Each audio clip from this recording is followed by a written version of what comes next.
Welcome back to Corporal Cadaver's Corner. I'm Bill Combs. Would you like a red pill this morning?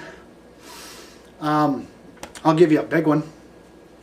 It's about these two shooter. Not so much the shooter down in El Paso, but the one about the one in Dayton, Ohio. It's a really big red pill, so you might have a little trouble swallowing it. Evidently, this guy had some serious psychological problems. He had a kill list and a rape list, and really unpleasant. Come find out, this kid was, kind of an oddball, and I guess he was socially ostracized at school. Yeah, so kicking him out, that really helped, didn't it? But anyway. This red pill, I told you, it's going to be a doozy. Everyone's saying, the liberals are saying, oh, Trump pulled the trigger, he may as well pull the trigger. Trump's responsible for these shootings, blah blah blah. And one of these news articles actually said, I'll put links in the description box. They were saying that most of these mass shooters are people who have been socially ostracized, cast out of society, stuff like that. And I can relate to that because I've been there myself. Because you got trouble at home and it reflects on you at school, then suddenly the teachers are really busting on you. I had one call me out in front of the class saying there's no reason for my poor grades. Dan Dittmer was his name. He was my 8th grade math teacher at View Ridge High School View Ridge Middle School in Ridgefield, Washington. I don't know what happened to that pig-eyed sack of shit. I don't care. But you don't call out someone like that in class and say, yeah, you're a fuck-up. You're a screw-up.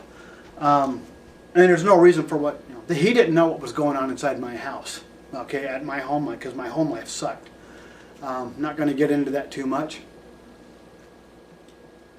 I also remember one Dr. Blaine Perlith, P-E-A-R-L-T-H. He called us in for a meeting. And this is where it got kind of interesting. My 8th grade science teacher, Earth Science, I think it was. I remember the guy because he was a walking piece of shit. He was 6'6" or 6'8".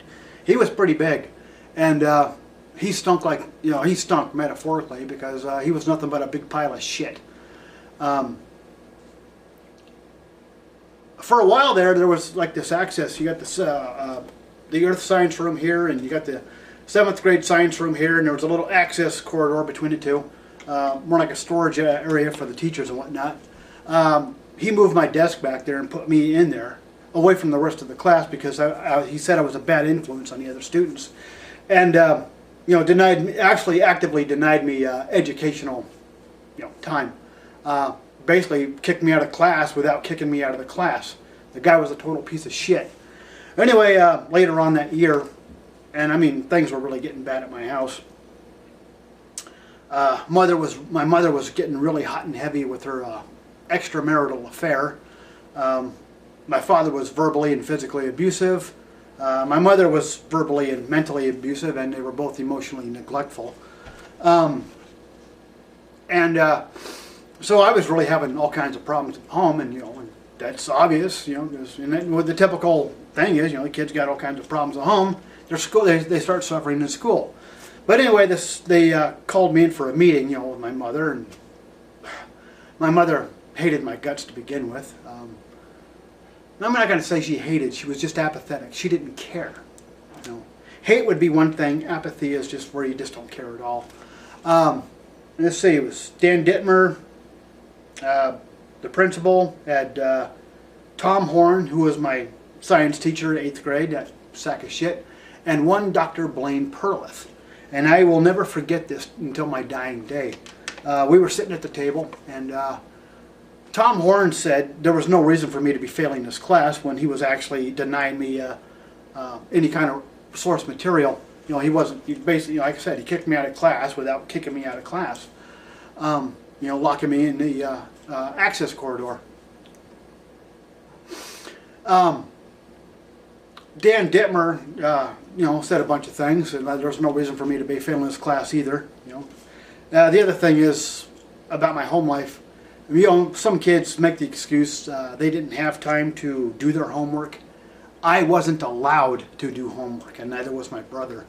And I shit you not. And when I did graduate high school, my father was actually pissed. He was absolutely pissed off the fact that I graduated. That's just the way it was.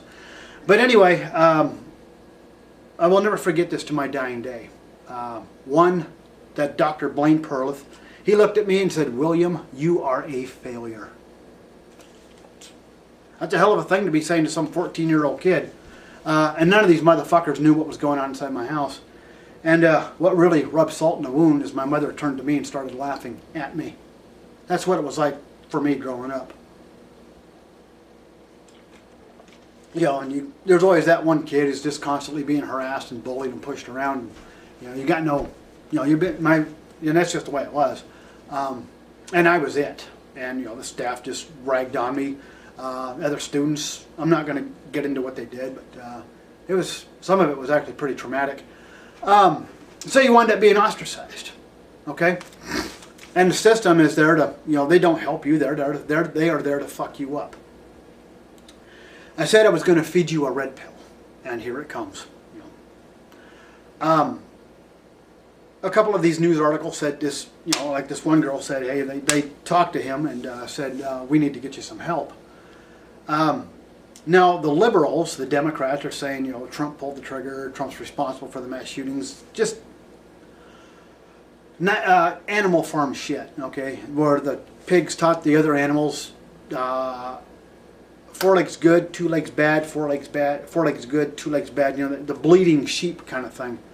And that's what's going on now. But the thing is, when it comes to the liberals and the Democrats, I got one question.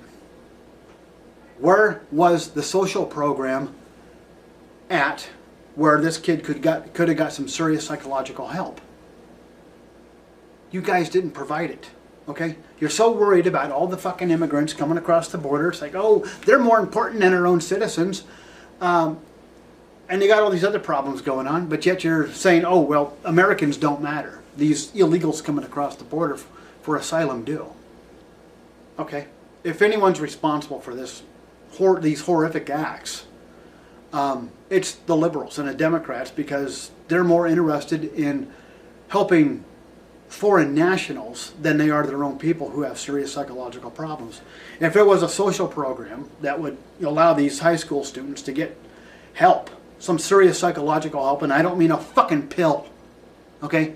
I've been to psychiatrists, and this one actually had a stack of pre-written scripts for Zoloft on his desk. I talked to the guy for 5 minutes, he just pulled one off and says, here you go. I shit you not. We don't need more fucking pills, we need fucking help. Those people need help, these kids need help. And they're not getting it because the fucking liberals are too busy saying, oh, those poor little immigrants across the border are more entitled to our money than you are. Okay? Don't blame anyone else but except for the fucking liberals and the Democrat for what's going on, because they act like they care, but they don't. They come up, they're coming up with all this bullshit that, we need more tax money for these programs, but yet they provide nothing except want and need. They're not solving any problems. The only thing they do is make everything worse. And if this kid had gotten the fucking help that he needed, the shooting would never have happened. Okay, he could have got to the root of his psychological problems, and he could have identified and addressed them. And he may have gone on to have a nice, happy, productive life. Okay, but instead, a bunch of people died because the fucking liberals are refusing to provide help to people who need it. That's your fucking red pill.